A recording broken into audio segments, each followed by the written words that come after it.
When I found out that Bella had cancer, the word landed on me like a weight I didn't know I could carry. Bella, my 10-year-old tabby, who still swatted at strings like a kitten and insisted on curling up on my chest every night, had a tumor pressing on her stomach. The vet had explained it carefully, kindly, but my mind kept clinging to two words: treatment plan. There was a plan. Plans mean hope, right? Jason wasn't as convinced. We sat in the car afterward, the air between us heavy with the news. Bella's carrier sat in the back seat, the smell of her favorite blanket wafting forward. She let out a single plaintive meow, as if she knew we were talking about her. I glanced at Jason, but he didn't look back. His jaw was tight, and his hands gripped the steering wheel like it was the only thing keeping him grounded. "That's a lot, though," he said finally, his voice low. "She's not young anymore. Chemo? Surgery? He exhaled sharply. "It's a lot to put her through. It's her best chance," I said quickly, too quickly, my voice cracking. "It's her only chance." I didn't mean for it to sound so sharp, but the idea of not doing everything possible made my stomach twist. "She's strong, Jason. You've seen her. She's a fighter. She's a cat, Marcy." His tone wasn't cruel, just tired. "She doesn't know what's happening. She's not choosing this. I'm choosing it for her," I shot back. "Because I love her. And I love her too." His voice rose, startling both of us. He sighed again, softer this time. "I don't want to lose her either, but Marcy, think about it. Surgery at her age? Recovery? Dragging her to the vet constantly for chemo? What if it's too much? For her? Not just us." The words hung in the air like an accusation. Was I being selfish? Was I clinging to Bella for my own sake, ignoring what might actually be best for her? But how could letting her go ever be what's best? I shook my head, fighting the tears that were threatening to spill. "Jason, she's not ready. You've seen her. She still runs around the house like a maniac. She's not—" I struggled for the word. "She's not giving up. So how can we?" Jason turned to look at me then, his face softening. "I get it. I do. I don't want to give up either. But you heard the vet. There's no guarantee. Even with the surgery, with everything, the cancer might come back. We might just be—" He trailed off, rubbing his hands over his face. "We might just be putting her through hell for nothing." The thought felt like a punch to the gut. The vet had been honest. There were risks, and the chances weren't perfect. But wasn't it worth it? Wasn't Bella worth it? The days that followed were a blur of research and debates, quiet moments of sitting with Bella and stroking her fur while she purred against me. Every purr felt like a reminder of what I was fighting for, but Jason's words lingered too. At night, we lay in bed facing opposite directions, the space between us filled with a weight of unspoken fears.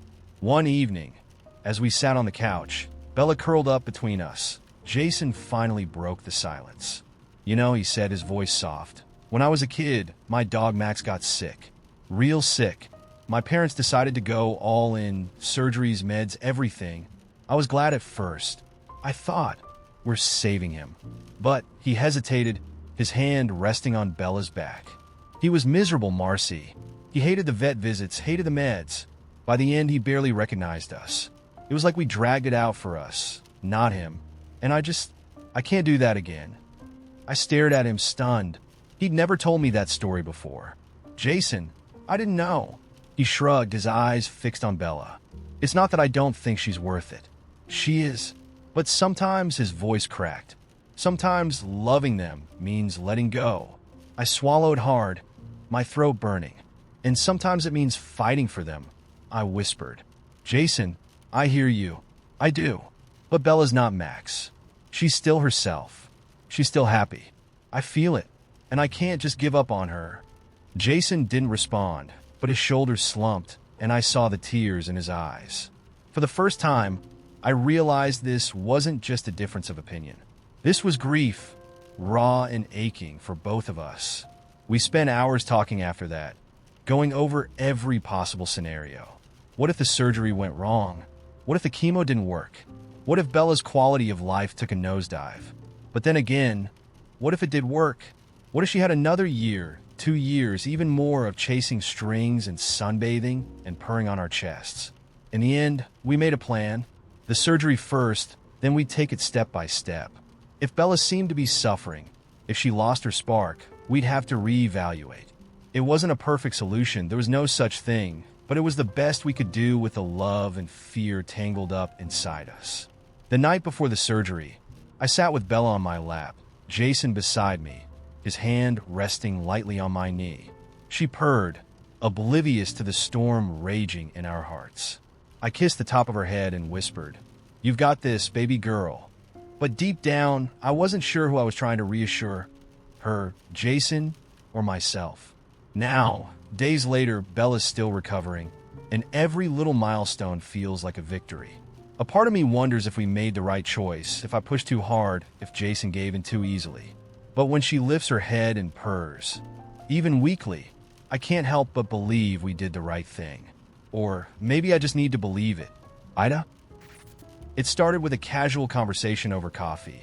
The kind where you're not entirely awake, but optimistic enough to believe the day won't run away from you.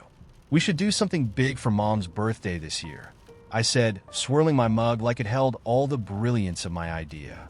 Taylor raised an eyebrow at me, their mouth twitching with the beginnings of a smile.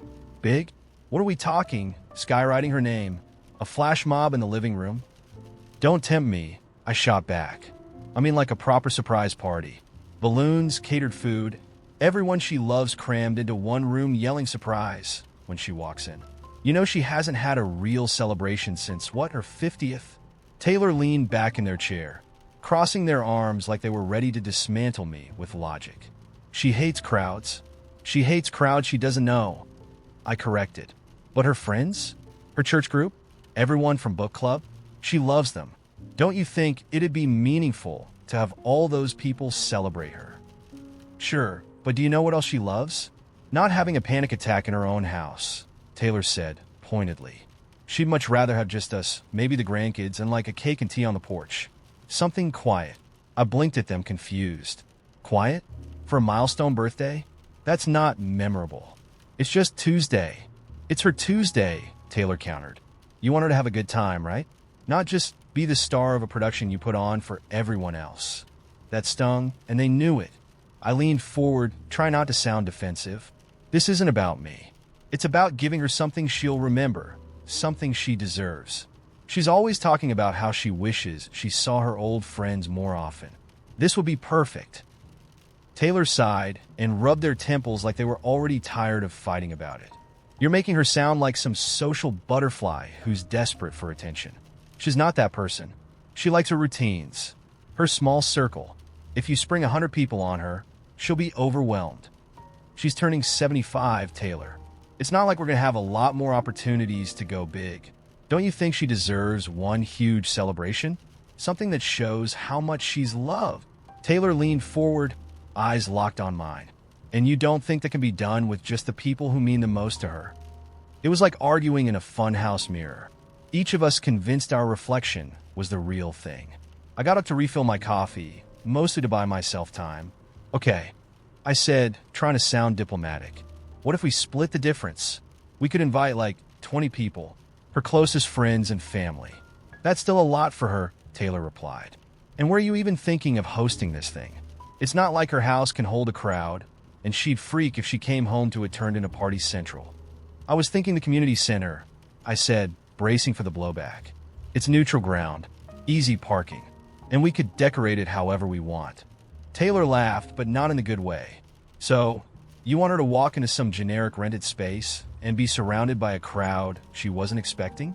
Sounds cozy." I gritted my teeth, but I was determined not to snap. "What do you suggest then?" "Just us sitting around her kitchen table, eating box cake, and hoping she doesn't notice we didn't try. I suggest we do something that's her. Not what we'd want if we were in her shoes. Think about it. When has she ever wanted a big to-do about anything?" They had a point. Mom wasn't exactly one for fanfare. She was more the kind of person who'd happily spend an entire afternoon crocheting and listening to audiobooks about World War II. But still, I couldn't shake the image of her walking into a room full of familiar faces, all beaming at her. "You're underestimating how much this could mean to her," I said quietly. "She might not ask for it, but that doesn't mean she wouldn't love it. And you're overestimating how much she'd enjoy being ambushed." Taylor shot back, their tone softer now, but no less firm. You think she wants to walk into some room and have to play hostess for the next 3 hours?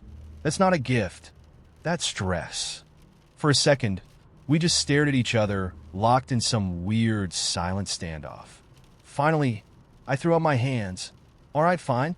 Let's ask her what she wants. Taylor's face twisted in mild horror. You can't ask her. It'll ruin the surprise. Well, no kidding, Sherlock. But maybe that's better than throwing her into a situation she hates. At least then we'd know for sure. And if she says she doesn't want anything big, you'll drop the whole party idea? Taylor challenged. Will you drop the quiet tea party idea if she says she'd love a big celebration? I countered. They hesitated, which I took as a small victory. Fine, they said at last. But if she so much as flinches when you mention a crowd, we're doing it my way.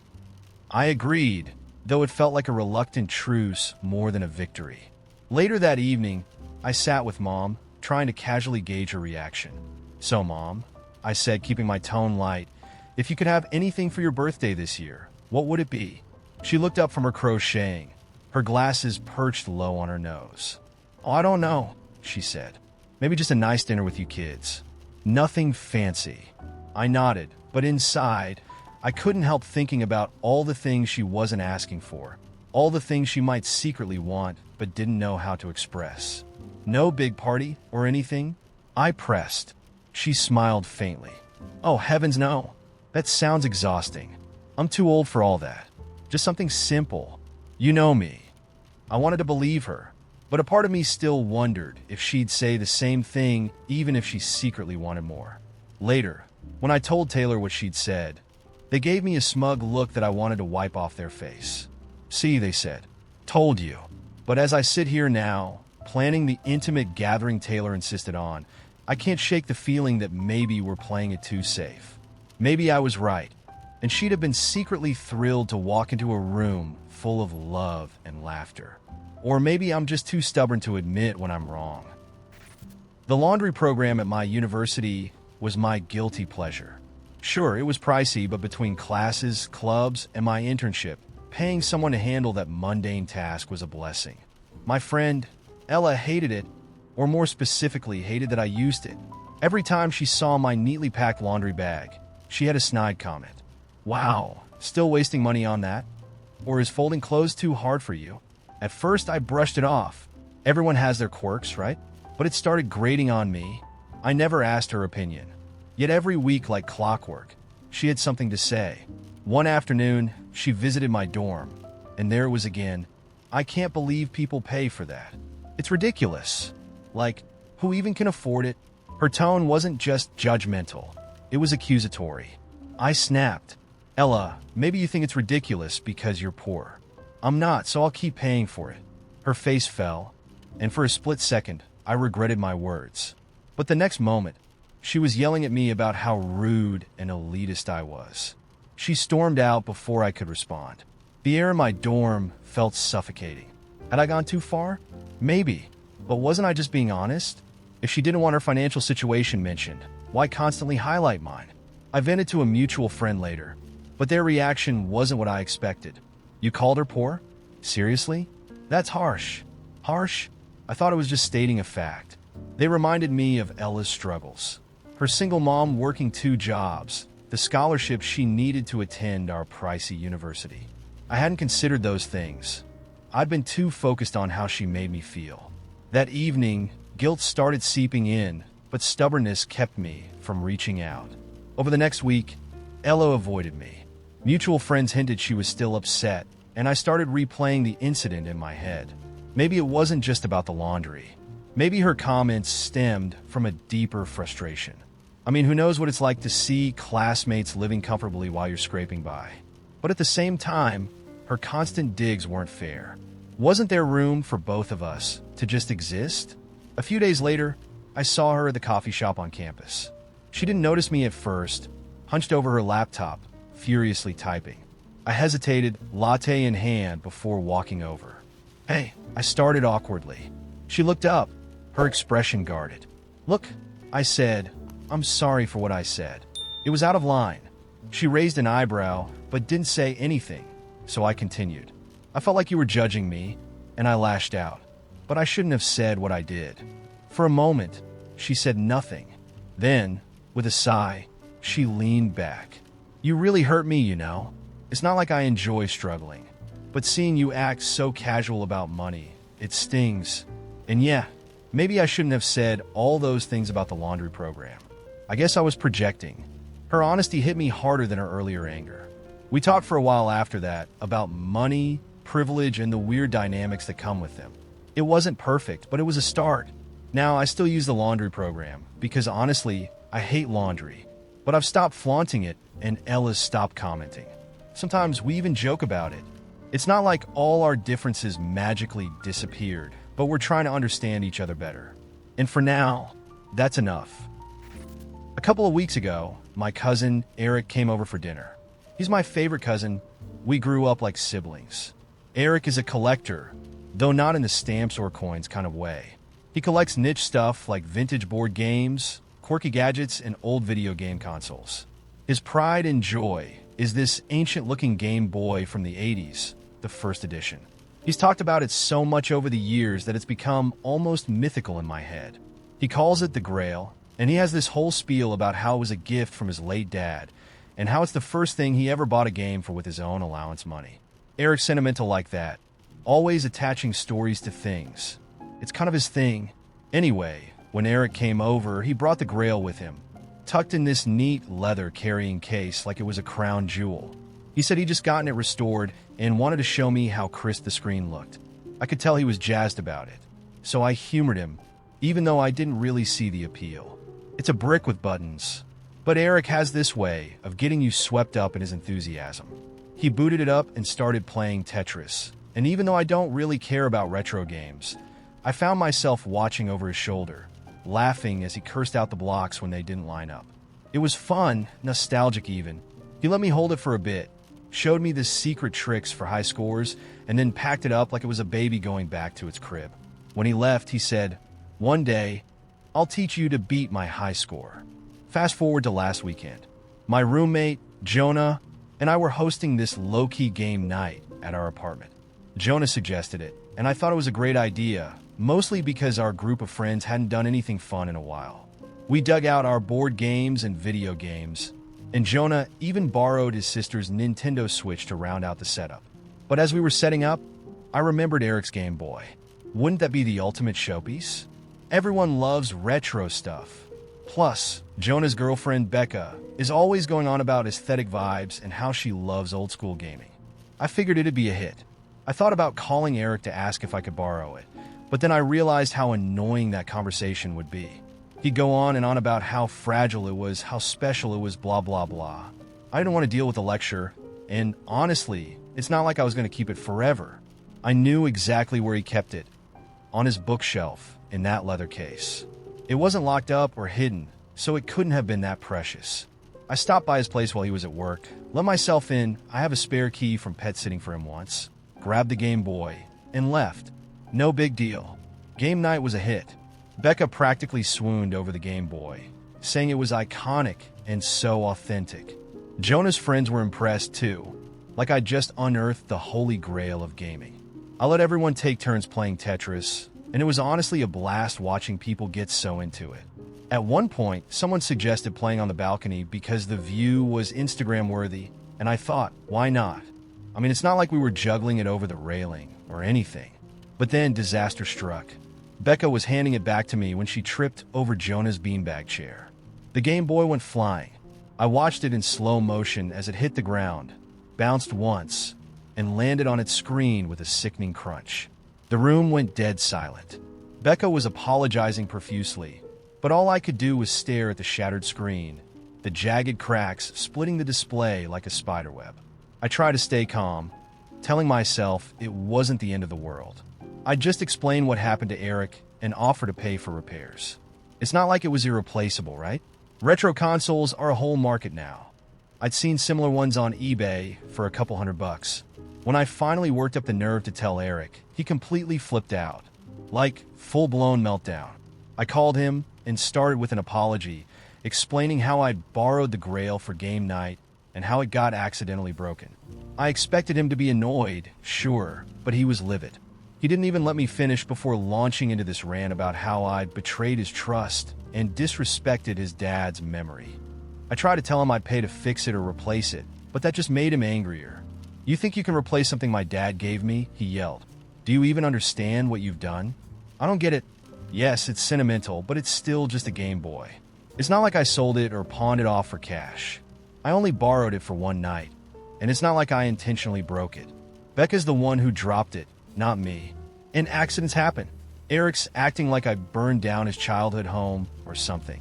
Now he won't talk to me, which feels a bit dramatic. I've tried texting and calling to make amends, even offering to pay whatever it costs to have it professionally restored, but he shut me out completely. Jonah thinks Eric's being over the top, but Becca said something about how I crossed a boundary by taking it without asking, and now I'm starting to wonder if I'm in the wrong. I really didn't think it was that big of a deal. When the email landed in my inbox, it felt like winning the lottery. No, scratch that. It was winning the lottery, at least in the sense that we were two diehard fans who had been entering every contest for weeks. And there was 2 tickets to see Aurelia Firestorm live on her first world tour. For the uninitiated, Aurelia Firestorm isn't just a pop star. She's a phenomenon, an actual goddess in leather boots and glitter eyeshadow, and the tickets were for her one-night-only show in the city. I screamed when I read the email.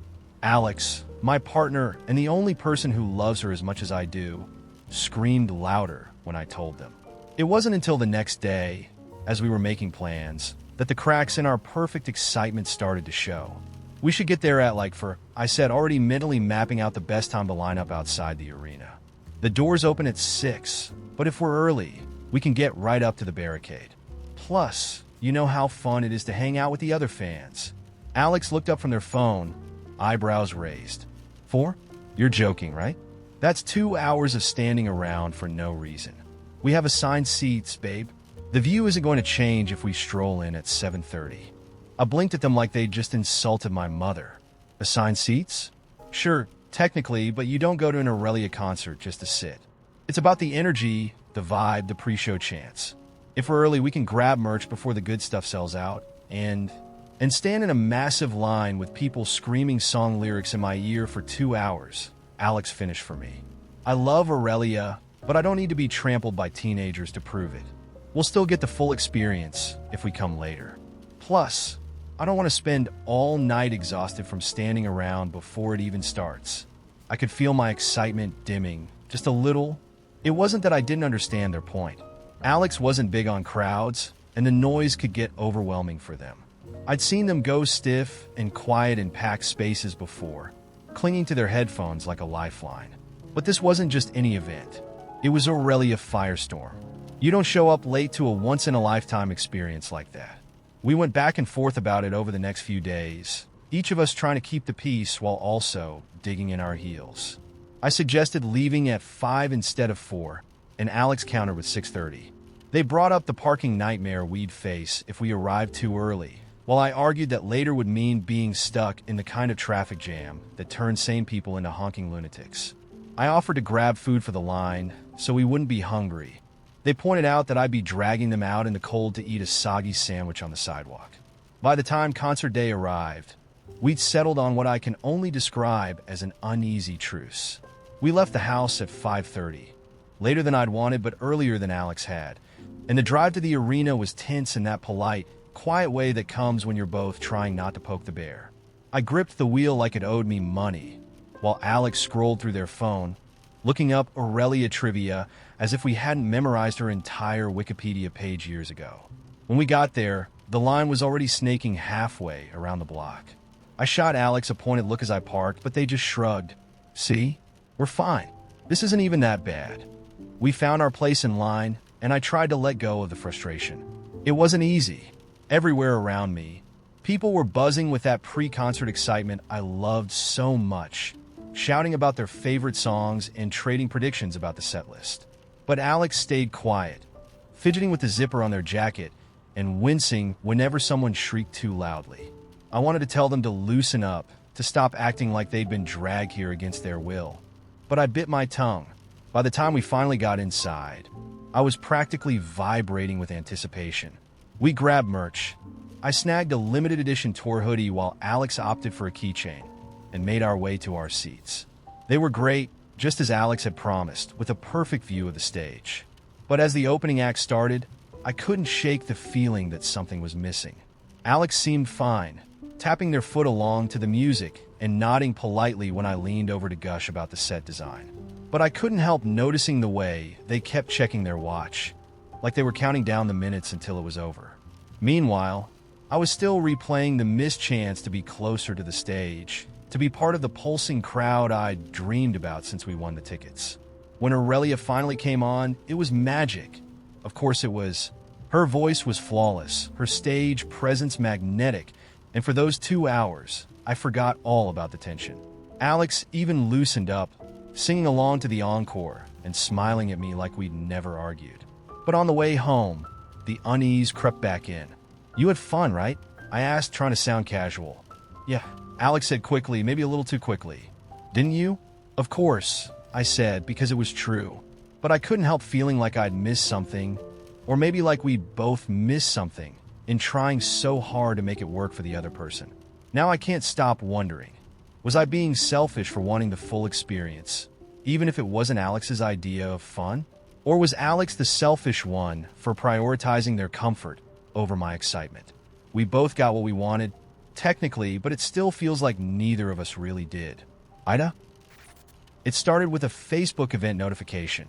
"Come celebrate Kayla's promotion to senior manager." The exclamation mark alone made me cringe. Who throws a party for getting a new job title? I rolled my eyes, clicked maybe, and scrolled past it. Kayla and I had been close growing up, but as adults, we drifted. She was always so extra. Everything in her life was the best, the most exciting, the thing you absolutely had to drop everything for. It got exhausting. So yeah, I wasn't about to give up my Saturday for a glorified networking mixer masquerading as a celebration. When the day came, I saw the pictures trickling into my feed. Kayla, beaming in some tailored navy blue dress, holding a flute of champagne. Her boyfriend, Ryan, all smiles next to her, raising a toast. Their apartment was decked out with balloons, a massive gold "Congrats" banner, and a cake shaped like a briefcase with "Boss Babe" written on it in icing. Cute, but still over the top. I stayed home in my sweatpants, binged a Netflix series I can't even remember now, and ordered Thai food. She'd understand. I wasn't her work friend or her boyfriend. I was her cousin. Family gets a pass for these things, right? The problem was it didn't end there.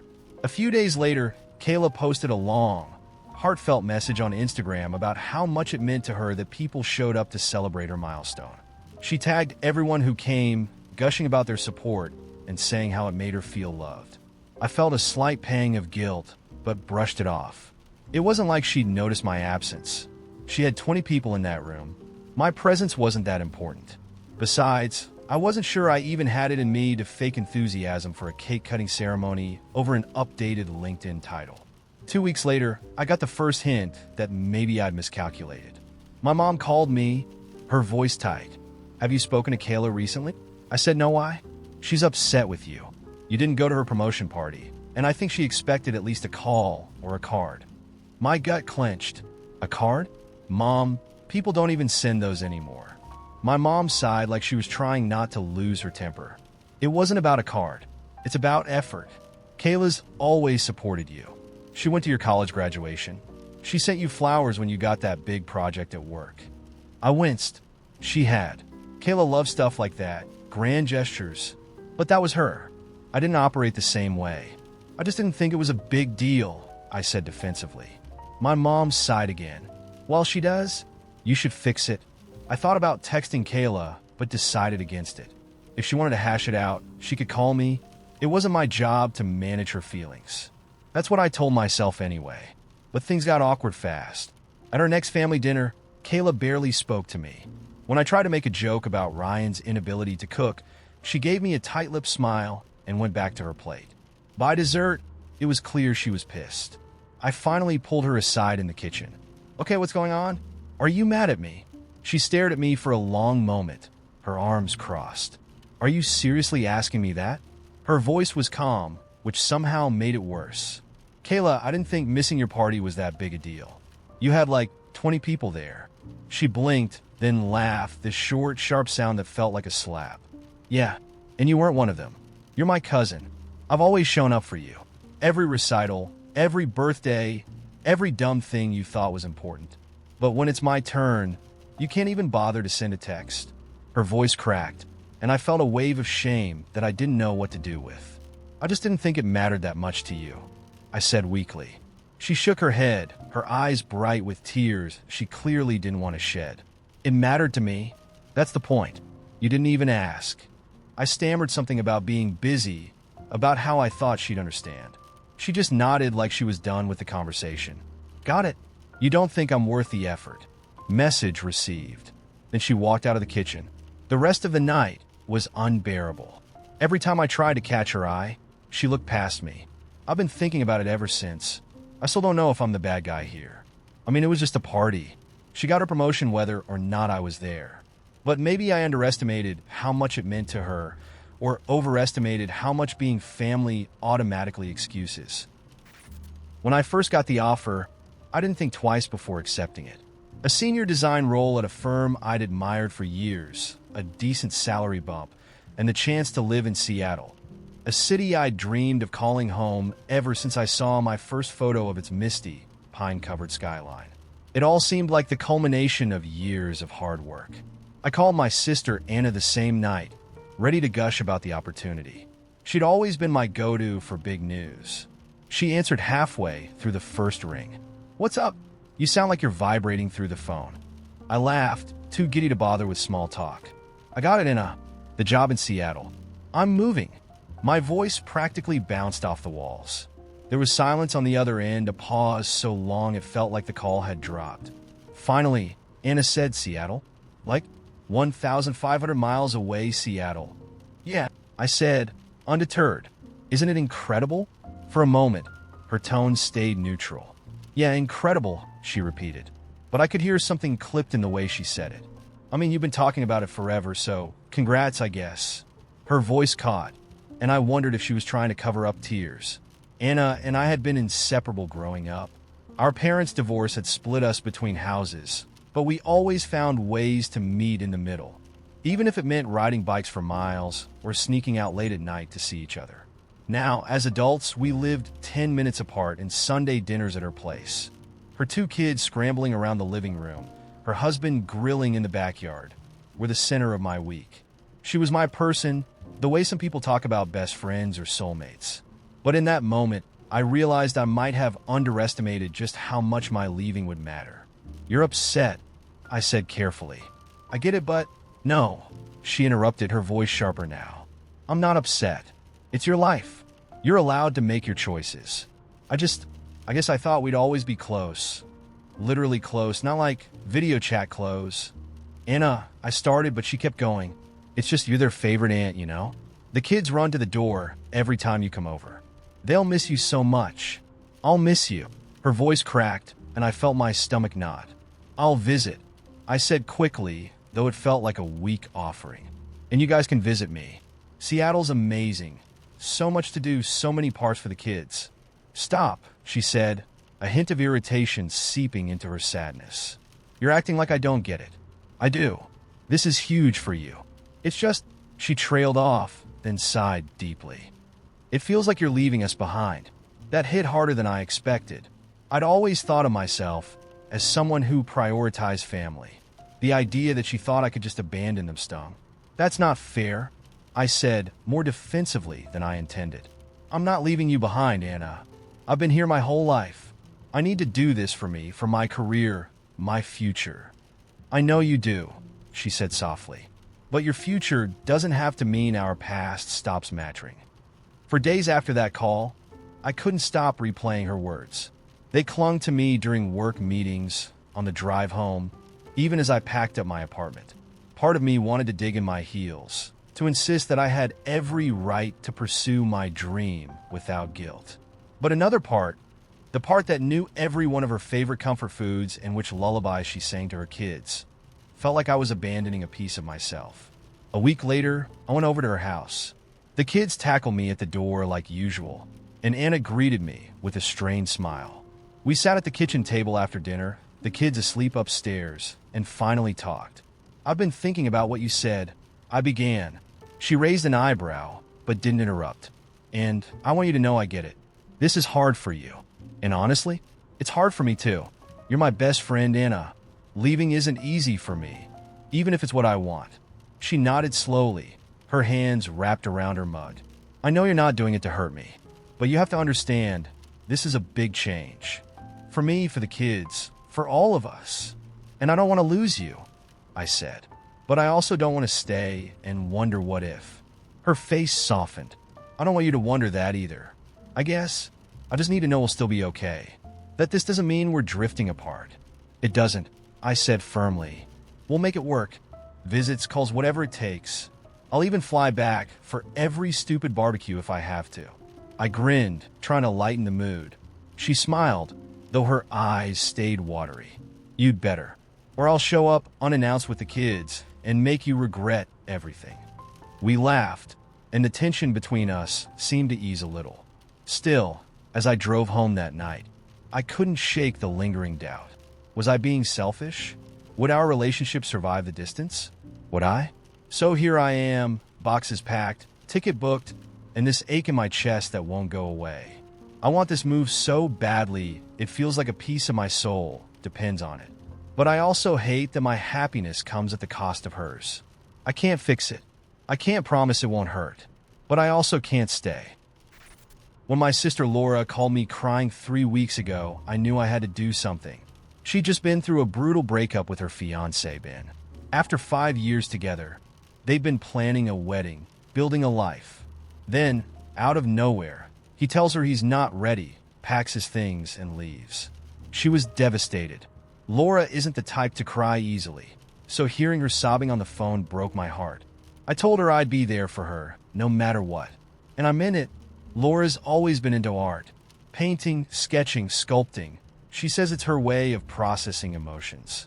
She'd been talking for years about visiting this artist retreat upstate, a gorgeous cabin by a lake where you can focus on your craft surrounded by nature. But it was always too expensive, or she was too busy. I thought, what better way to help her heal than to give her the space to pour herself into her art? I knew she wouldn't splurge on herself, so I decided to do it for her. I spent hours researching the retreat, reading reviews, even contacting the owners to make sure it would be the perfect place for her. I booked a weekend in one of their nicest cabins, a private one with floor-to-ceiling windows overlooking the lake. I bought her a set of high-quality paints and brushes and wrapped them up with a handwritten note. For all the masterpieces you're about to create. I envisioned her walking into that serene cabin, seeing the art supplies, and bursting into tears of gratitude. It felt like the kind of gesture that would remind her how much she was loved. When the day came, I picked her up from her apartment. I hadn't told her where we were going, just that she should pack comfy clothes and be ready for a bit of a drive. She seemed curious but willing to play along. I could see she was still raw. Her eyes were puffy, and she had that quiet, exhausted energy you get after crying too much.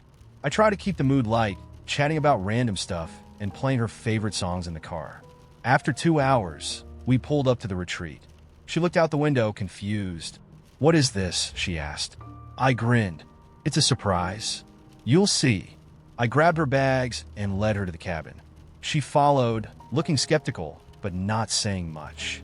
When we stepped inside, I set the bags down and handed her the wrapped box of art supplies. "Open it," I said, barely able to contain my excitement. She tore off the paper, looked at the supplies, then at me. "What is this supposed to be?" "It's for you," I said, a little thrown by her tone. "I thought you'd like a weekend to focus on your art. This place is perfect, isn't it? You've talked about coming here for years." She stared at me for a moment, then her face twisted. "You brought me here to paint? Are you serious?" I blinked, confused. "Yeah, I thought it would be." "A distraction?" she interrupted. "Do you think painting a picture is going to fix my life?" God, this is so tone-deaf. I can't believe it. Her words hit me like a slap. Tone-deaf? "Laura, I was trying to do something nice for you. You love art. I thought this would help." She let out a bitter laugh. "Help? You don't even get it. What I need is someone to just be there for me. Not some grand gesture or this weird therapy trip you cooked up. You didn't even ask me what I wanted. You just decided this was what I needed, like you know better than I do." My chest tightened. I felt defensive, hurt. "I do know you, Laura. I know how much art means to you. I thought this would give you space to... I don't know, Heel. I wasn't trying to... Exactly, she snapped. You didn't think.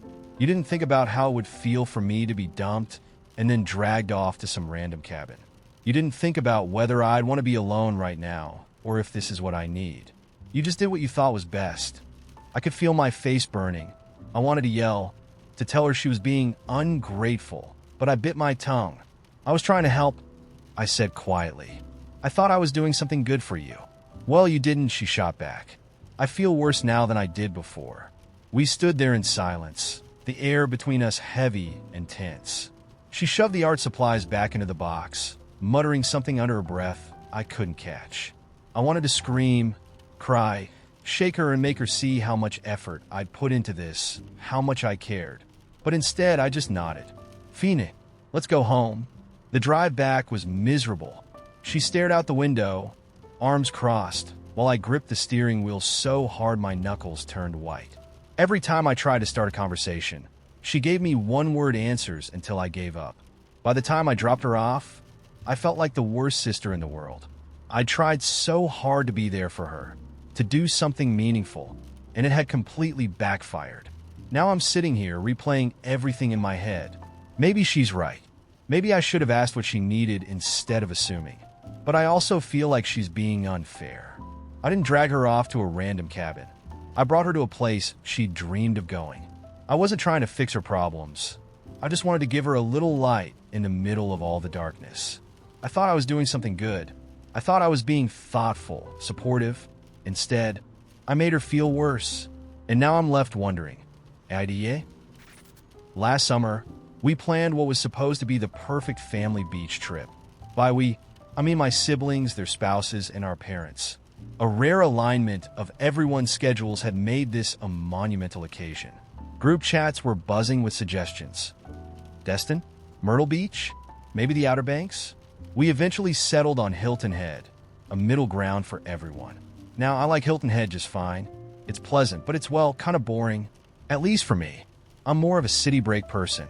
Museums, bustling streets, trying obscure little restaurants. That's my jam. But I thought, hey, it's a family thing, so I went along.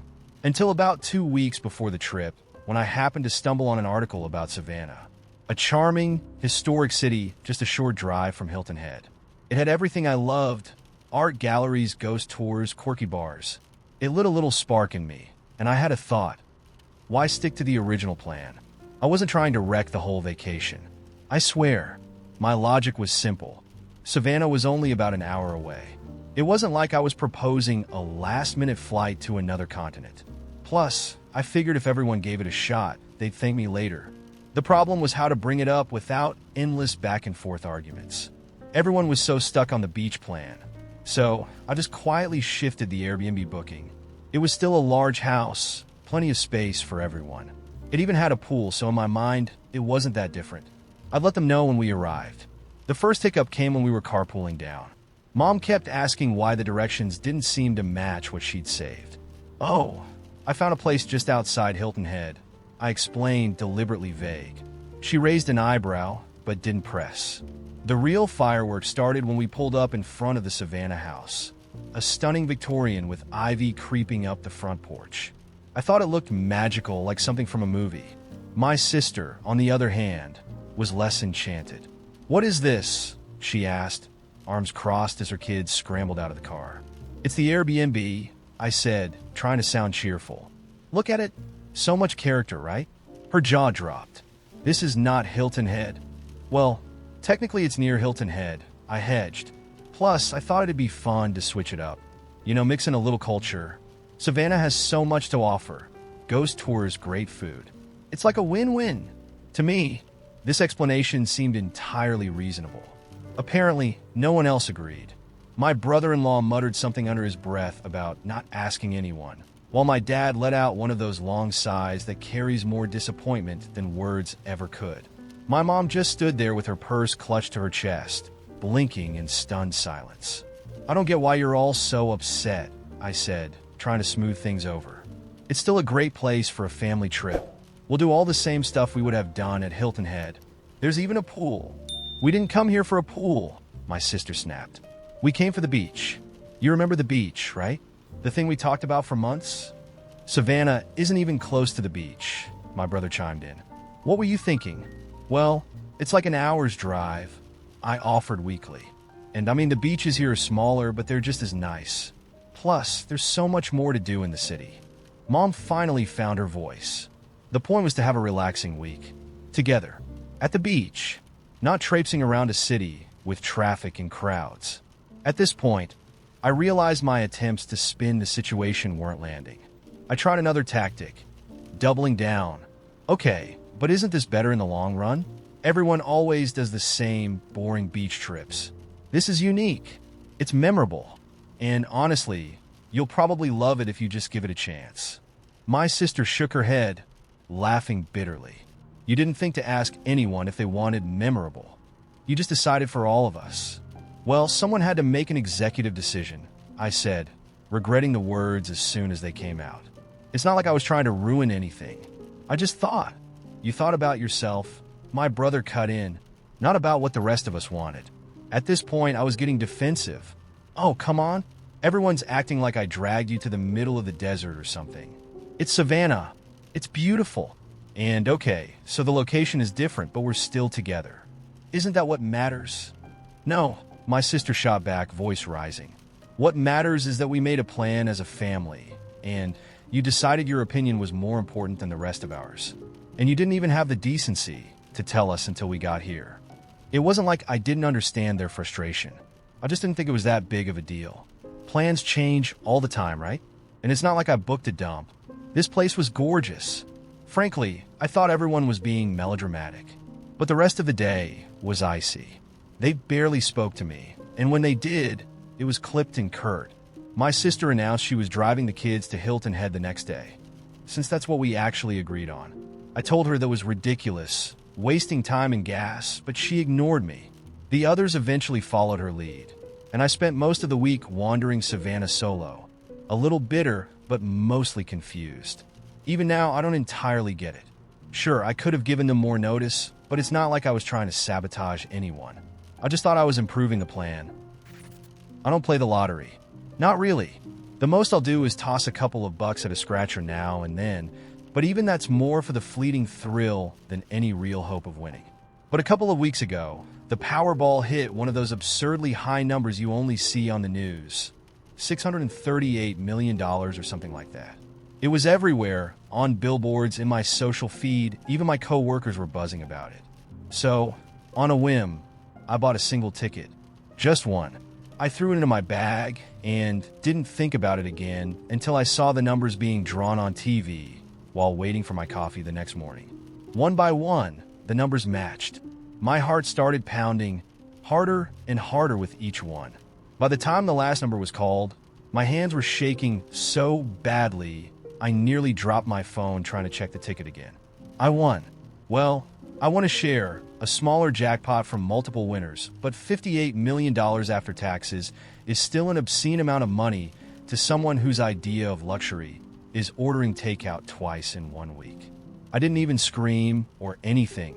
I just sat there staring at the ticket, wondering if I'd fallen into some elaborate prank. The first few days were a blur. Lawyer, financial advisor, setting up trusts. It felt surreal. But amidst all the seriousness of protecting the money and ensuring my newfound windfall wouldn't disappear, one thought kept bubbling to the surface. I wanted to share it. What was the point of having so much if I couldn't make the people I love happy? I pictured handing my parents a fat check and watching them cry tears of joy. I imagined paying off my sister's student loans and hearing her sigh of relief. I'd throw a party, a proper celebration, and everyone I cared about could indulge in this impossible moment with me. So, I made a plan. I decided on amounts for immediate family, my parents, my sister, and set aside some smaller chunks for extended family and close friends.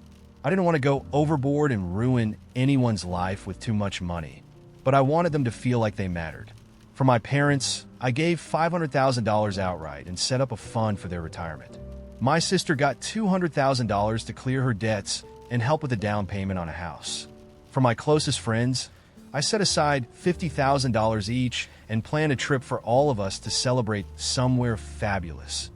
Europe or Hawaii, something we'd never even dreamed of affording. I thought I'd done everything right. I researched how to gift money responsibly. I even consulted my lawyer about the taxes and legalities. When the time came, I invited everyone over for a dinner party and unveiled the news with a speech, complete with dramatic pauses. I expected cheers, hugs, maybe even a few happy tears. Instead, the air went weirdly heavy. At first, people were quiet. Then came the questions. My mom asked why I hadn't just bought them a new house outright instead of giving them cash. My dad was more blunt. This isn't enough to retire on. Did you think about that? My sister didn't even try to hide her annoyance. Why didn't you give me more? I mean, I've been struggling, and $200,000 doesn't go as far as you think, especially with the market. I thought my friends would at least be thrilled about the trip, but one of them muttered, "So, you're only giving us $50,000 each? You're worth millions now." It was like a dam broke. Everyone started talking at once, and the room filled with this awful mix of entitlement, disappointment, and thinly veiled resentment. I was stunned. I thought I'd made it clear I wanted to share the joy, to bring everyone together in celebration. But instead of gratitude or even understanding, it felt like they were keeping a mental ledger of what they thought they deserved versus what I gave. My mom cornered me in the kitchen later, lecturing me on how I'd humiliated her by not giving enough for her to make a grand gesture to her church group. My sister actually accused me of favoritism because she got less than my parents. A close friend, someone I've known since middle school, joked bitterly about how I probably gave more to a random stranger than to her. The worst part wasn't even the anger. It was the subtle ways people started treating me differently, like I was some kind of walking ATM or a puppet whose strings they could tug. My sister texted me the next day asking for a loan for something unrelated to the money I'd already given her. A cousin I hadn't spoken to in years called out of the blue, and when I didn't immediately offer her cash, she got snippy and hung up. A week later, my best friend texted me a link to a luxury watch and asked, "Since you're rich now, you think you could help me out?" I couldn't win. When I tried to explain that I wanted to be fair and careful with how I distributed the money, I got accused of being stingy. When I said I couldn't give more because I wanted to ensure the funds lasted long term, they told me I was acting like a corporate banker. Even the trip I planned became a source of drama. Someone wanted to bring a plus one. Another friend thought the destination was too basic for how much I was worth. People who hadn't RSVP'd suddenly wanted in, and when I said the plans were already set, they threw mini tantrums. What hurt most was that these were people I loved, people I thought would be happy for me regardless of what I gave them. But it was like the money warped everything. Relationships started feeling transactional.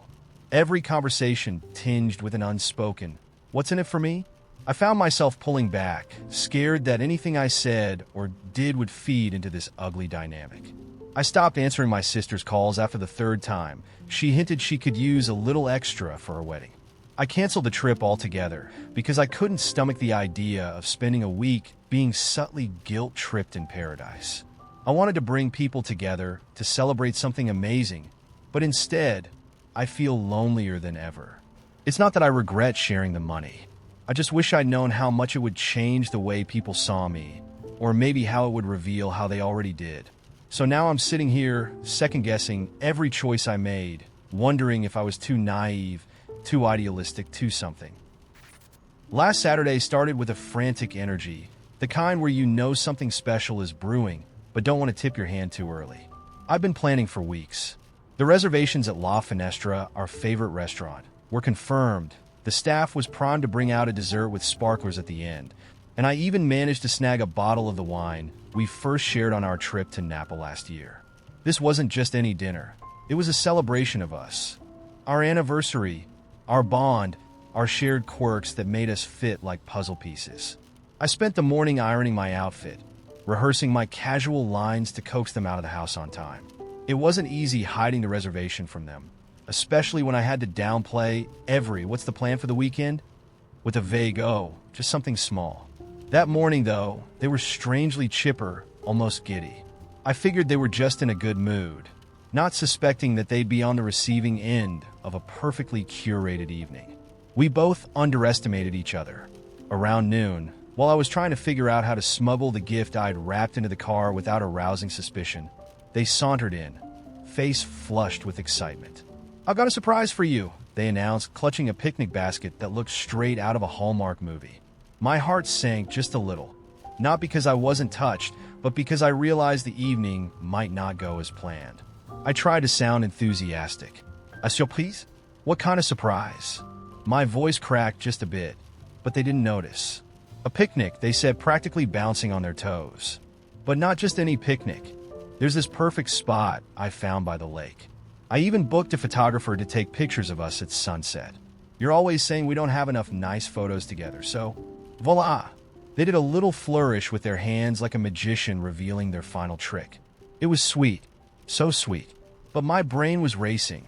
How could I steer this in a way that wouldn't completely derail my plan without crushing their excitement?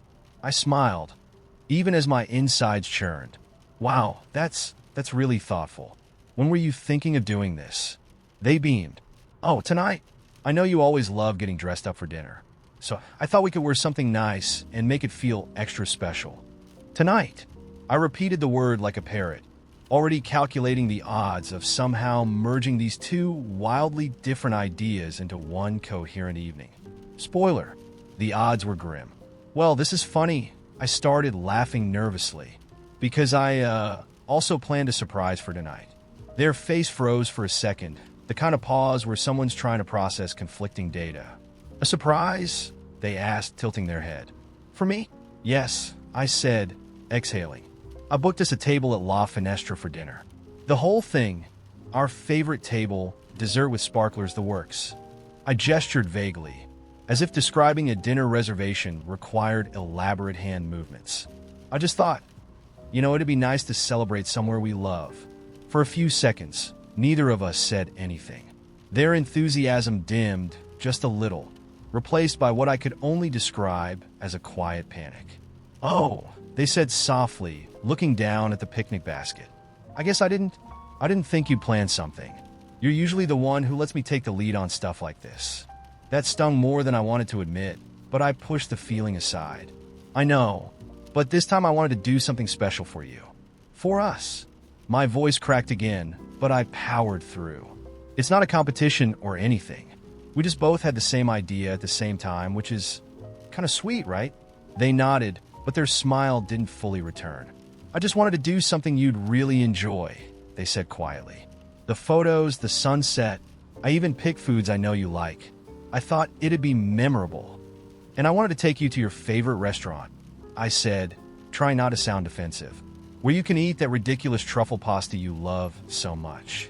We both sat down, the weight of our good intentions suddenly feeling heavy. I knew we were on the same team, but it felt like we'd accidentally ended up playing against each other. "Okay," I said after a long pause. "Let's figure this out. What if we do both?" They blinked. "How?" "We could, start with the picnic, take some photos, and then head to the restaurant after." Even as I said it, I knew it was a logistical nightmare. Sunset wasn't until late, the restaurant was uptown, and we'd probably be sweaty and tired by then. They shook their head. "I don't think that works. By the time we get to La Finestra, we'd miss the reservation. And the photos wouldn't feel special if we're rushing through them just to make it in time for dinner." "Okay, fair," I said, racking my brain. "What if we move the picnic to tomorrow? We can do the whole thing without a time crunch." They hesitated, looking at the picnic basket again. "I thought about that," they admitted, "but the photographer's only available tonight. And the weather's perfect. Tomorrow it might rain." I sighed, and La Finestra's booked solid for weeks. I had to practically beg for tonight's spot. Another silence. I could feel the disappointment settling in the air like fog. We'd both put so much effort into this, both convinced we were doing something to make the other happy, only to end up here, stuck in an unintentional tug-of-war. Finally, they spoke. "I don't want to cancel your dinner," they said quietly. "It sounds amazing, and you've clearly put so much thought into it. And I don't want to cancel your picnic," I replied, just as soft. "You've gone above and beyond. The photos, that's such a beautiful idea." We sat there for a minute, letting the moment breathe. Then they smiled just a little. "We're kind of idiots, huh?" "Massive idiots." I agreed, laughing despite myself. "But well-meaning ones." In the end, we compromised. We went to the lake first, dressed to the nines, and spent an hour laughing as the photographer coaxed us into silly poses. When the sun started dipping below the horizon, we packed up the basket and made our way to the restaurant, fully aware we'd missed the reservation, but hoping they'd squeeze us in any way. Spoiler, they did, though it involved a long wait at the bar and sharing dessert with sparklers that weren't ours. It wasn't perfect. It wasn't what either of us had envisioned. But by the time we stumbled home, full of wine and laughter, I couldn't imagine a better night. Except maybe one where we communicated better. So, AITA? It all started with the trash bins. Harmless, unassuming trash bins, sitting slightly off their designated spot on our shared driveway. My neighbor Greg, mid-40s, cargo shorts, the kind of guy who wears socks with sandals, was religious about the placement of those bins. I, however, was not. One morning, I came out to find a passive-aggressive note taped to my side of the bin. Please respect the shared space. Respect the shared space? It's a trash bin, Greg, not the Berlin Wall. I shrugged it off, assuming he just needed to vent. I mean, who gets that worked up about a bin being 6 inches over? But a few days later, my recycling bin mysteriously went missing, only to reappear 3 days later on his side of the driveway. Coincidence? Maybe. But when I opened the lid, the unmistakable aroma of Greg's favorite IPA bottles hit me. He'd been using my bin. Oh, it was on? The next week, I left my car in the middle of the driveway for a few extra hours after getting groceries. Greg needed to maneuver around me to get to his garage. He didn't say anything, but I caught his death glare through his rearview mirror. I smiled and waved. For me, it was minor payback for the bin stunt. For Greg, I suspect it was the beginning of a personal vendetta. The escalation was slow at first, almost polite. One day, I noticed that Greg had edged my bins just slightly further onto my side. In return, I turned his garden gnome around to face the street, which I thought was subtle but funny. Greg wasn't amused. A few days later, my Amazon package, clearly marked for my unit, ended up accidentally delivered to Greg's porch. He didn't bring it over. I had to go knock for it. When he opened the door, he said, "Oh, I thought that was mine," with a smirk that made me want to choke him with his garden hose. By week 3, it wasn't funny anymore. Greg started mowing his lawn early on Saturday mornings, right next to my bedroom window. I'd wake up to the sound of his ancient mower sputtering like it was dying a slow, painful death. Naturally, I retaliated by blasting music while I cleaned my apartment, making sure my Bluetooth speaker was perched as close to the shared wall as possible. It was petty, sure, but I felt justified. The guy had no boundaries. Greg, of course, upped the ante. He began spraying his hose onto my car, accidentally, while washing his driveway. The first time I gave him a pass. The second time, I asked if he was aiming for it. He said, "No, just a little wind." There wasn't a breeze in sight. So, the next time he left his car windows down, I accidentally spilled half a bag of grass clippings from my yard work into his front seat. He never confronted me directly, but I could see him fuming when he walked past me in the driveway. For some reason, that made me feel victorious. Then came the pettiness Olympics. One morning, I stepped out to find Greg's trash bin filled with some of my trash that I knew I'd put in my own bin. It was a small thing, just a takeout box, but I recognized the grease stains on the lid. That night, I turned off my porch light and set out a motion-activated sprinkler aimed at the shared driveway. At 11:34 p.m., I heard the telltale sound of Greg swearing and the quick patter of wet sneakers on concrete. Sweet, sweet justice. Greg's next move took things to a new level. I came home one evening to find an orange traffic cone in the middle of the driveway with a laminated note that read, "Reserved for residents who follow the HOA rules." It wasn't even HOA property, but the man had printed it on letterhead like he was the president of the association. I tossed the cone onto his lawn and made a point of backing into the reserved spot at a perfect angle. I was feeling pretty smug about it until the sprinklers on his lawn mysteriously malfunctioned the next morning, spraying muddy water all over my freshly washed car. When I stormed over to confront him, he opened the door holding a cup of coffee, looking as innocent as a Labrador puppy. "Oh no," he said. "That must be a pressure issue. You should really park closer to your side." We both knew what we were doing. Neither of us was willing to be the bigger person, and at this point, It wasn't about trash bins or lawn care anymore. It was about winning. Things hit their peak when I came home from work one Friday to find Greg had hung a string of solar lights across his half of the driveway. It was festive, sure, but they were bright enough to light a stadium. My living room lit up like I was hosting a rave. I tried to ignore it for a night, but by the second evening, I couldn't take it anymore. I walked out, grabbed the ladder I keep in my garage, and started taking them down. Greg caught me halfway through. "You touch my lights, and I'll call the cops," he said. "Oh, please, Greg," I shot back. "What are you going to tell them? That your neighbor doesn't want to live in a disco ball?" We argued loudly for 10 solid minutes. At one point, a third neighbor came out and shouted, "For God's sake, it's a driveway, not the union," which momentarily shamed us into silence. But as soon as they went back inside, we were at it again. Eventually, I stormed back into my house, leaving half the lights dangling and Greg muttering something about people who don't respect boundaries. Later that night, I found a note slipped under my door. It read, "Maybe you should consider moving." I stared at it for a long moment, torn between laughing and screaming. Instead, I grabbed a Sharpie and wrote on the back, "You first." I slipped it under his door. That was 2 days ago. Now, I sit here, staring at the string of lights still half-strung across the driveway, wondering if I went too far. AITA? It started small. "Hey, could you spot me a little cash? Just for rent."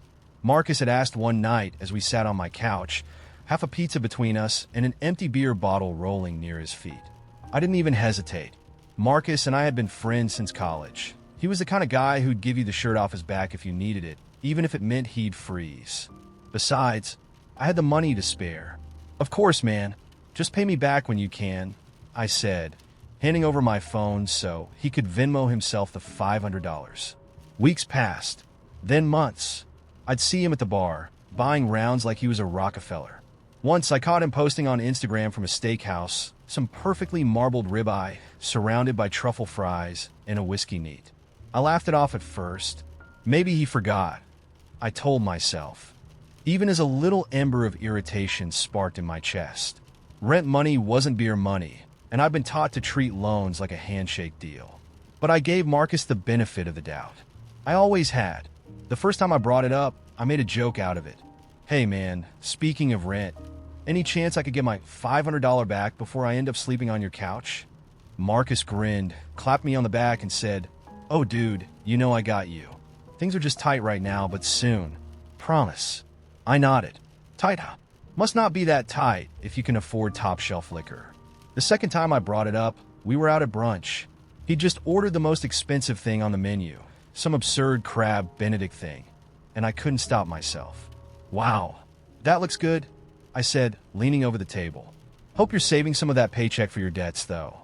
His face froze for a split second before he laughed it off. "Come on, man. You're not going to shake me down over eggs, are you?" His tone was light, but I could feel the tension settle between us like a cold draft. I shrugged and let it go, but something shifted that day. I started watching him more closely. He stopped answering my texts. When I'd call, it would go straight to voicemail, and my messages would linger unread. Once, I even saw him at a coffee shop, but when I waved, he ducked out like he hadn't seen me. I didn't think much of it at first, but then I noticed he was still active in the group chat, responding to everyone else. It didn't take a genius to figure out he was dodging me. It pissed me off. Scratch that it hurt. I didn't want to be that guy. But the longer he ignored me, the angrier I got. I started dropping hints in the chat, half jokes like, "Hey Marcus, is it payday yet? Asking for a friend, lol." He'd respond with vague apologies or a new excuse every time. "Oh dude, I'm so sorry my car just broke down." Or, "I got hit with some surprise medical bills, man, you know how it is." Meanwhile, he'd post pictures of himself at concerts or showing off his new AirPods. The tipping point came at Greg's birthday party. Marcus had been avoiding me for weeks, but there he was, nursing a craft beer and laughing like he didn't have a care in the world. I walked up, trying to keep my tone casual. "Hey Marcus, long time no see. Got a minute?" He stiffened but didn't bolt. "Progress, I guess. Look, I don't mean to be a jerk, but it's been months. I need that money back, even if it's just in small chunks. Can we figure something out?" His face twisted into something ugly, and for a moment, I didn't recognize him. "Are you serious right now?" he hissed, keeping his voice low enough that no one else could hear. "You're gonna harass me at Greg's party, in front of everyone, over $500? I blinked. "Harass? Marcus, you're the one who hasn't paid me back. You've been avoiding me like the plague, and I'm the bad guy for asking for my money?" He stepped closer, his beer sloshing in its glass. "Yeah, you are. You don't get it, do you? I am struggling. Life isn't as easy for me as it is for you. I'm doing the best I can, but you can't stop nagging me, even in public. It's embarrassing." "Embarrassing?" My blood boiled. "What's embarrassing is watching you blow cash on every luxury under the sun while you cry poor to me." I snapped back. "Do you even know what that feels like? To watch your friend flaunt his money while refusing to pay you back? Or are you too busy playing the victim?" He shoved his beer into my chest, spilling some on my shirt. "You know what? Screw you. I thought you were better than this." He stormed out, leaving me standing there with foam dripping down my front and the entire party staring at me like I was the villain in a bad soap opera. After that, the rift between us widened. Our mutual friends tried to stay neutral, but you could feel the tension every time we were in the same room. Some of them started hinting that maybe I was being too harsh. "It's just money," one of them said. "Can't you let it go?" Easy for them to say. It wasn't their $500 floating in limbo, while Marcus lived it up like nothing was wrong. But others took my side. "He's the one who borrowed it. He's the one who owes you. You have every right to ask for it back." The thing is, I still don't know if I handled it right. I try to be patient, but maybe I was too pushy. I hated how desperate I sounded, how petty it all felt. But what was I supposed to do? Let him walk all over me? I keep replaying that night in my head, wondering if there was a better way to handle it, if I could have saved the friendship without letting him off the hook. Maybe I'm the asshole for not giving him more time, for confronting him in public. Or maybe he's the asshole for taking advantage of me and making me feel like I was in the wrong. It started as a small idea, a cozy, intimate dinner in my apartment to celebrate my promotion. Nothing flashy, just a handful of close friends and colleagues. I wanted the kind of night where everyone feels like they belong, a mix of laughter and wine, with soft jazz in the background and maybe a toast or two. I imagined myself in the center of it all, glowing from my recent success, finally feeling like I was hitting my stride in life. It wasn't meant to be anything too big, but I still wanted it to be perfect. The planning snowballed from there. I picked out a theme, elegant casual, and curated a menu that straddled fancy and fun. Seared scallops, truffle risotto, and a homemade chocolate souffle. I even rented extra chairs and spent a weekend hunting for the perfect string lights to drape across my balcony. It felt good, pouring this much energy into something for myself. I kept telling myself, "You deserve this." When it came time to make the guest list, it was easy at first. My work friends, the ones who cheered me on through the late nights, my college besties who still knew how to make me laugh until my ribs ached, and a few newer friends I'd bonded with over yoga classes and book clubs. I was about to add my cousin Tara's name when my stomach tightened. Tara, with her larger-than-life personality, her knack for dominating every room she walked into, and her always-on commentary that was sharp enough to cut glass. Tara, who had a way of turning any celebration into her story. I knew how it would go if she came. She'd show up late with some over-the-top gift that screamed, "Look at me." She'd insist on being the one to give a toast, turning my promotion into a story about how she once helped me find my confidence back in high school. I could already picture her commandeering the Bluetooth speaker to blast 80s power ballads while everyone else tried to politely eat their souffle. It wasn't that I didn't love Tara. I did. She'd been my partner in crime for so much of my life. The kind of person you call at 2 a.m. when you need to rant about your boss or need advice on what to text a guy back. But this night wasn't about her. It was about me. I told myself she'd understand. Tara was the kind of person who'd been to 100 parties and probably thrown twice as many. She didn't need this one. It wasn't personal. It was just practical. So, I didn't invite her. The night of the dinner arrived, and everything went exactly as I'd imagined. My apartment looked like something out of a Pinterest board. Candles glowing, glasses clinking, my guests mingling and laughing like they'd known each other forever. I gave a toast, and everyone cheered as if I were the star of a rom-com. For the first time in a long time, I felt completely in control, like my life was on a trajectory I could be proud of. No interruptions, no drama. Just the perfect evening I'd planned down to the last detail. I posted a few pictures the next morning, not thinking much of it, just a couple of artsy shots of the food and one group picture of everyone raising their glasses. Within an hour, Tara called me.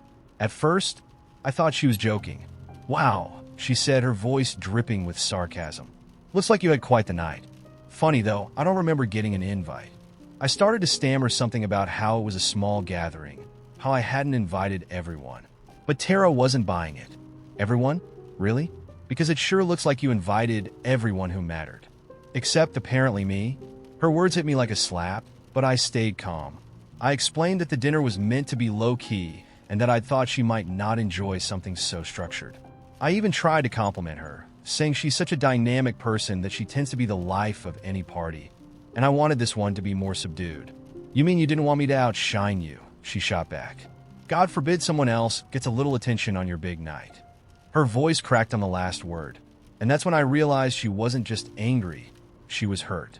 I felt the beginnings of guilt creep in, but I pushed it aside. I told her it wasn't about outshining anyone. It was about setting a vibe, and I didn't think her energy would fit. That's all. Nothing personal.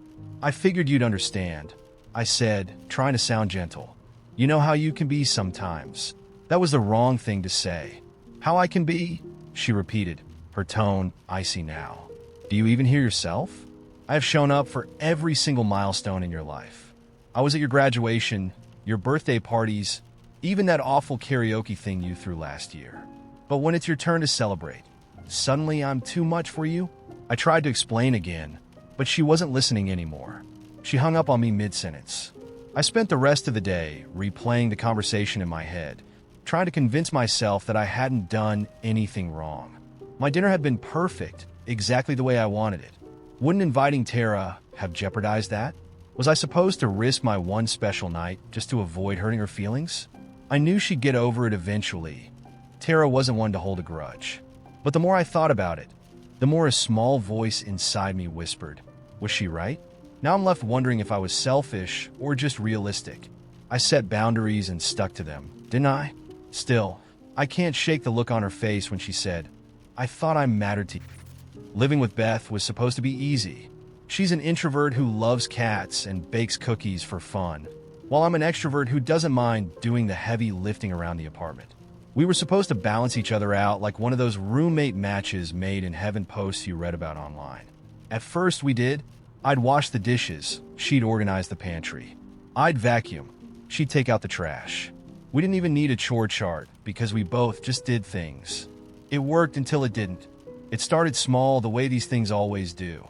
I noticed she wasn't rinsing her dishes before putting them in the sink. It wasn't a big deal at first.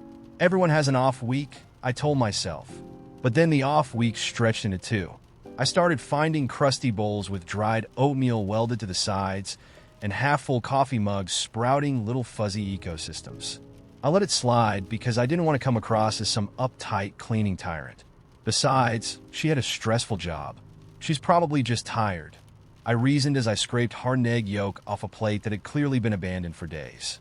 But once I let that slide, it was like the floodgates opened. The once neat pantry she prided herself on became a dumping ground for mismatched Tupperware lids and empty cereal boxes. The trash started piling up, even though I knew I hadn't added to it. And yet, every time I came home from work, Beth was sprawled on the couch with her laptop, watching one of those true crime documentaries she claimed were her self-care. The kicker? She'd still find time to post pictures of her perfectly staged cookies on Instagram, captioned with things like, "It's all about balance." I started to hate the word balance. Eventually, I cracked. I decided if Beth didn't care, then neither did I. Why should I be the one scrubbing out the moldy fridge shelves while she's binge-watching murder stories? So one day, I didn't do the dishes, or take out the trash, or vacuum. Instead, I grabbed a tub of ice cream, plopped onto the other end of the couch, and matched her episode for episode. It felt rebellious, like a mini act of resistance. But the thing about mess is, it doesn't take long to spiral. Within a week, our apartment looked like a frat house after rush week. Dirty dishes stacked precariously in the sink, threatening to topple at the slightest touch. The trash was overflowing, bags on top of bags like some kind of trash-themed Jenga tower. The floors were sticky in some places, gritty in others, and I was almost certain something was growing under the couch. Yet Beth didn't say a word. Not one passive-aggressive comment. Not a single glance of disapproval. She just kept living her life unfazed. At least, that's what I thought. Then came the pizza box incident. I had ordered delivery one night and left the empty box on the counter. Not ideal, I'll admit, but I was in my messy to prove a point phase, and besides, Beth had left a graveyard of takeout containers in the fridge that had started to smell like something died in there. The next morning, I woke up to find my pizza box not just still on the counter, but now opened and stuffed with random junk. Scraps of paper, bottle caps, even a dirty sock. It was like she was mocking me. I stared at the box for a good minute, oscillating between rage and disbelief, before slamming it shut and shoving it into the trash. Two can play at this game, I muttered under my breath. And play we did. I stopped wiping down the counters. She retaliated by leaving her hair in the shower drain. I forgot to clean the litter box for her cat, who then decided the bathroom rug was a good alternative. She responded by stacking her dirty plates in the sink on top of mine. Soon, we were locked in a passive-aggressive Cold War of filth. Neither of us said anything directly, but the tension was so thick you could have cut it with one of the knives rusting in the sink. It got to the point where I started keeping a mental tally of her offenses. For coffee mugs on the counter? Check. A trail of crumbs leading from the couch to the kitchen? Double check. I convinced myself she was doing it on purpose, trying to outmess me in some bizarre contest of wills. Meanwhile, I doubled down on my own neglect. When the trash bags began to collapse under their own weight, I just sidestepped the mess like it wasn't my problem. Spoiler alert, it was both our problems. By month 3 of our silent war, the apartment had become unlivable. The smell alone was enough to make you gag. I started spending more time at work or hanging out with friends just to avoid going home. I thought maybe Beth was doing the same, but then I noticed something that sent me over the edge. She had started posting TikToks of her baking, flour-dusted counters, immaculate kitchen tools, soft jazz in the background. At first, I thought they were old videos taken during better times. But no, she was baking in our kitchen. The same kitchen that looked like a post-apocalyptic wasteland every time I walked through it. Finally, I couldn't take it anymore. I barged into her room one night, determined to confront her. But as soon as I opened my mouth, she cut me off. "Don't even start," she snapped. "You're the one who decided to stop cleaning." I couldn't believe her audacity. "Are you serious? You stopped first? You've been leaving your crap everywhere for months." She rolled her eyes, like I was the unreasonable one. "I thought you didn't care. You're always going on about how you're not a neat freak, so I figured I'd let you live your truth." We argued for hours, each accusing the other of being the root cause of the mess, neither willing to back down. By the end of it, we were both exhausted and the apartment was still a disaster. We didn't resolve anything. We just retreated to our separate corners, seething. Now we barely speak. The mess is still there, a physical manifestation of our stubbornness and resentment. I've thought about apologizing, but then I remember the pizza box or the TikToks, and I can't bring myself to do it.